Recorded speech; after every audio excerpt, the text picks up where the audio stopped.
Luxury van is a new trend everywhere in the world. We can see a lot of celebrities, politicians, and even business guys used to travel in these kind of luxury vans. They might have other machines, but they find it more convenient for their daily use. And I was surprised when I saw this Chinese brand GAC M8 with a Mercedes-Benz dealer principal. I lately realized Gargash Enterprise is the dealer for GAC in Middle East, and their dealer principal was seen in this van once. Then I was curious to know more about it. I know there has been a lot of Europeans, Japanese and Americans in this market. Chinese also started emerging into the market, and they have more value proposition is what I realized. Let's see how well this M8 can compete with the others from the world.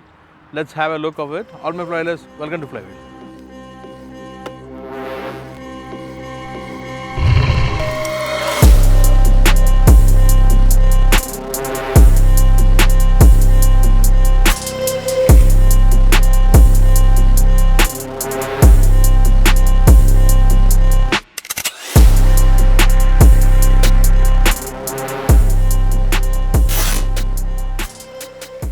Size really matters in this kind of vehicle, that itself makes good presence.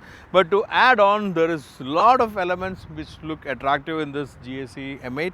First of all, the front is having a very strong appeal with this vertical slat grille. It reminds me of Lexus with the spindle type design, but the vertical slats are very different. It's black chromed. The GAC logo, G is here. So there's a Chinese element which is evident here with the LED lights. There is a DRL which is run from top to bottom. There is an LED here which works as indicator, and a headlight is also LED. Brushed aluminum is given for the lip spoiler, and you can see the master written over there. It's a variant, and on the side it's a proper van profile. The A-pillar start from the wheel and straight lines, no major masculine elements to it. 18-inch alloy, again look attractive. It's again a darker chrome. One cool feature is that it has got Rolls-Royce kind of element where the G logo floats. It's got a bearing system which floats. Huge greenhouse, normal typical thing with a van. Conventional door, reclinable door. It can be operated multi-wheel. You can open it by holding up the handle. There's a button, you can touch that. You can control it interior. If you are too VIP, the driver can open it from the front. And if you are owning it yourself, you can also open with the remote key.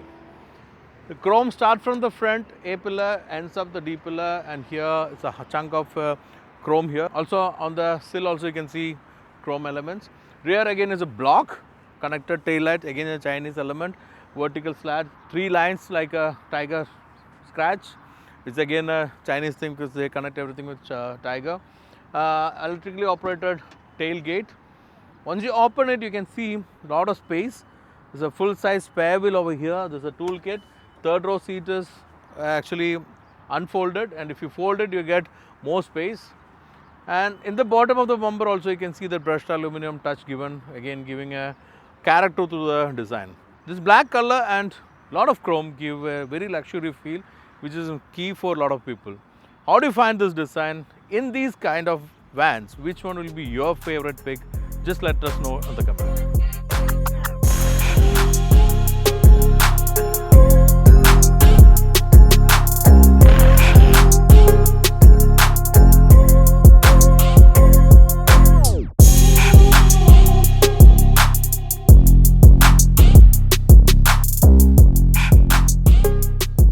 These kinds of vans are mostly chauffeur driven, so I would call this as a workspace or maybe an office of the chauffeur.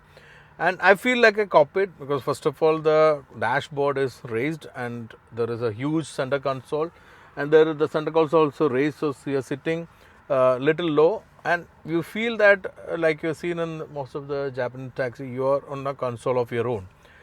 To complement that, there is a leather wrapped steering wheel, 3-spoke multifunctions. Ergonomics are great everywhere. There is 2 screens, one is for the instrument console and other one is the infotainment. Quality of the graphics, letter font, everything is quite good. One drawback for me in this car I felt was the Apple CarPlay was not connecting with my phone, even though Bluetooth connected. Rest of the things are great. There is few Chinese element. See this background sound which is given. Whatever you take, whatever you select, there is a background noise which is quite a anime thing which a lot of people like. I find it a bit kiddish, so I would prefer without it. After that, center console continue with the black piano black finish. Air vents are here. There is a space for your phone, cup holders, and this gear lever look attractive. There's a round crystal element. I don't know why it can be rotated for, but it's a cool feature. You can select all over here. All the switches everywhere is quite reachable. There is 2 buttons over here which you can control the rear doors. There's a space over here. I have not seen it cool it, so can be used as a storage space, and storage space here is also decent. One Chinese element you can see, there's a wooden trim which has got some graphic fountain and a bird flying. It's again we have seen in a lot of Chinese cars and other things, like some Chinese art they include. Everything is having a good fit and finish, build quality look good. I'm sure this all are leatherette but look good. Stitches are neat, but it's not a proper stitch. But the seat are amazing. It's got again like perforated cooling element to it. Seat can be multiply adjusted according to your driving position. Even the left seat can be adjusted with the button on the side. So the rear passenger can adjust it without disturbing the driver. In a van, the second row is very important. Let's check it out. Before that, there's a sunroof over here and a panoramic roof on the back. As I mentioned in the beginning, the VIPs prefer the second row seat, which is the common factor in these kind of vans. So they are given a lot of concentration over here. It's a huge door, so it's good for ingress and egress, and there is a handle over here if you want to have a support. Once you are here, the seats are multiply adjustable. It's like, first of all, like a business class seat. I feel it is more like a massage chair with a lot of support. This seat can be electrically adjusted. First of all, there are buttons over here. So once you touch it, it moves. The forward and rearward motion are actually given as up and down arrows, and even if you move it, it ends the movement only in the next lock of the rail. See? So if you start moving, see? So till the next lock it moves, and when I was moving till the front and to see how much space you'll get in the rear, even my knee was stuck to the front seat, still it was moving to get into lock. It can be reclined. Again, the arrows are up and down, it can be reclined. Even the calf support can be adjusted with this button. Apart from that, there is a preset adjustment with one touch of a button. It's called SPA. So once you on that, it will pre-adjust and also activate the massage and cooling or heating function according to what we adjusted, and it will keep moving to a reclinable position which will be comfortable. So meantime, I'll show you there is a electrically adjustable power window, and there is a manually usable sun blind for your privacy. And to come back, you can touch again with a one button, you'll back to the original position. Still the spa will be on, so the massage function is activating behind. It's again a preset is cooling, or if you want to do it manually, you can heat it, cool it, and even massage it accordingly. There's a third row seat available, but it's quite cramped because the spare wheel is over there. But if you adjust it little ahead, and if you want to carry someone for a short distance, you can make it.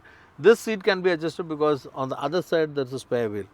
And if you want to carry your kids, I don't think you need to put so head, otherwise kids can accommodate here and it will be comfortable. There are more other features, like there is a storage space over here, there is USB-C and USB charger, and there is a cup holder which can be cooled and heated.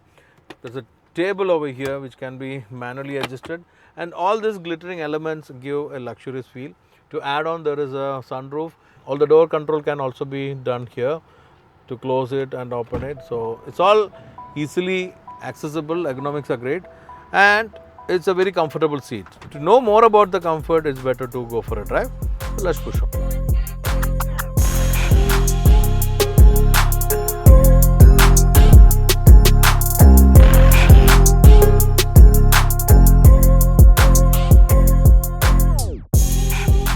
This GAC M8 was with me for the last couple of days. We've been using throughout actually, because we had 2 cars to shoot back to back, and we are helping out each other to shoot, and we also gone for a long drive. So all this put together, we had experienced the car for 2 complete days. We are going back to drop the van. I've been saying car, I was used to that. However, there's a car-like feel anyway while driving the vehicle. It's sitting a bit higher like an SUV, but steering and response are like more of a car. It's having a 4-cylinder petrol engine, good for 250 to PS of power and 400 Nm of torque.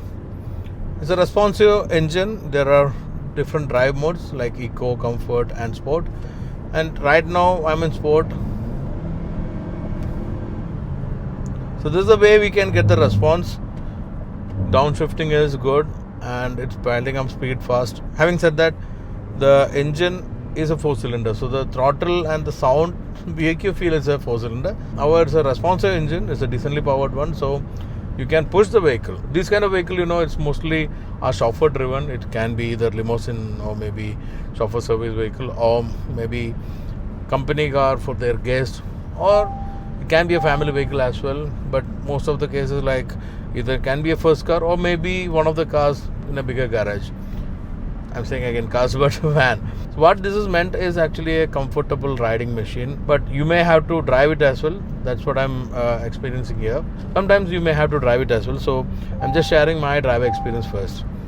So power is decent and good enough to pull load also, because most of the time we were 3 in the vehicle and some of the luggages and equipment. So it is carrying load without any hassle. The efficiency seems good, like 11 liter per 100 kilometer on today's driving condition, which is like around 8 something kilometers. I know this market, people don't worry about efficiency much, but there are cases when you are into business, you'll have to count the efficiency. In that case, it's decently powered one. Suspension also is good, like it's a McPherson strut in the front and multi-link in the rear. Can carry the weight smoothly. Of course, there is a bit of body roll on the curves because it's a mass actually. Around 5.2 meters is the length, so definitely you can expect that. It's not like that you are getting scared or feeling like losing the control. No. Steering is a bit light, but it's responsive. It's easy usable. So for a driver or a chauffeur want to do a drive for a long day, they don't feel much tired. So as I mentioned, the ergonomics are great, so everything is hand-raised, so it makes the driving easier. On the other end, Chinese comes with a lot of features, but the features, how it works and how it responds matters. So in this case, I was really excited with the way ADAS was working. Morning when we were driving out for a shoot, my colleague was driving it and I was in the vehicle behind. Suddenly I thought he was slept off or something, like I thought he's running out of the lane and caught back. Later he told me that it was car who corrected it, and there was a truck on the other lane, plus there was a marking on the lane, so which he was like carefully only, but our kind of driving may go little closer, right? So the M8 detected that this is closer, so it corrected itself. So that way ADAS features are working well. The clarity and quality of the camera is also good. 360-degree camera is there, but infotainment wise, still like my phone is not connected in CarPlay. Except that everything is good. I was feeling a bit glitchy yesterday because when I'm making call in the infotainment, the phone wasn't clear. But today is fine. Then I realized that a lot of people had the issue because of the sandstorm yesterday in this region. So it was in the infotainment issue. And otherwise, like everything is functioning well. Everything is all the other things are good. Sound system is also good. So as a driver, if you are using this M8 for a longer commute, you will get enough enjoyment, and I don't think you will get tired easily. That's what required. What really matters is the experience which the bossman had to get in the second row seat. So that we will experience now. So now I'm experiencing the rear seat. Not the first time, I've been experiencing for the last 2.5 days. So we were like shuffling the driver and passenger seat for a while, and I could experience it in all means. Quite impressed. Now we are actually heading to the airport. You can see all our luggages, so we can accommodate everything. In fact, the third row is folded, but second row is still very comfortable. If we consider as a commute for the airport, and if you are only there with your spouse or maybe one of your children, this will be a good choice. Every 4 people can sit comfortably, and all the luggage can be carried here. So all the aspects which I mentioned about the vehicle from the driver's seat is applicable in the rear as well. It's refined, it's comfortable. There's no much body leaning. Of course, there is a body roll a bit, but not leaning too much so that your comfort is compromised. Seat is quite good. I'm actually getting a massage in the back, plus cooling is also there. All the other features like bigger windows, sunroof, and everything is good. AC is also very effective. I don't think like there is much to complain about. I don't know about the long run, like over the experience of after sales and the customer care, but I'm sure a brand like GAC Enterprise, who is the dealer, will make it better because they've been dealing with many brands including Mercedes for decades, so that experience also counted. So if you're somebody from Middle East, you can check it out. This is available everywhere and it's a very good alternative in terms of a luxury van which can be used for your city business, or maybe if you want to use it for a guest, can be done. Consider it. I would always recommend go personally check out the vehicle, then you'll get to know more. However, I am signing off. I am about to reach airport. We'll be bringing more exciting machines like this. Do share your comments and also let us know how you feel about our channel, video and content quality. We are always ready to listen you and improve. So it's all about your feedback which really matters. Until we meet next with another exciting machine, stay safe and enjoy wheeling.